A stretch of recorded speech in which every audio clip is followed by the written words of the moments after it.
Hello again, this is Captain John with another one of my video tips of the week. And today we're going to talk about how to use the sidelights on another vessel to avoid collision and keep your crew safe and sound. All vessels show sidelights during nighttime or periods of reduced visibility.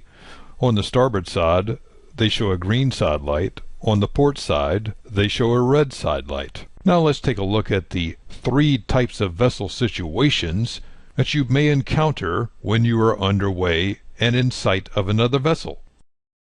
If you sight another vessel ahead of you and you are able to see both sidelights, you are in a meeting situation. The navigation rules require that both vessels change course to the right to avoid collision. If you look behind you and see both sidelights of another vessel, you are in an overtaking situation. You must maintain course and speed, and the vessel that is overtaking you must stay out of your way.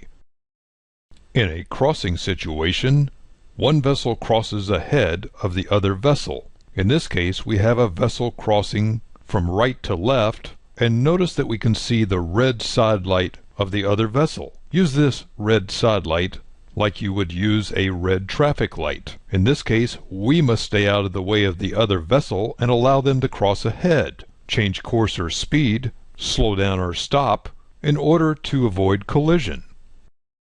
Notice in this crossing situation, we have a vessel off our port side. You can see their green sidelight. Green means go, and that means we must maintain course and speed, unless it becomes apparent that the other vessel will not take action to stay out of our way. At that time, we must change course or speed, stop or slow down, take whatever action necessary to avoid collision. Use these easy sailing tips to avoid collisions with other vessels in sight and to keep your crew safe and sound. This is Captain John, and this has been another one of my video tips of the week. Find more sailing tips and techniques on www.skippertips.com.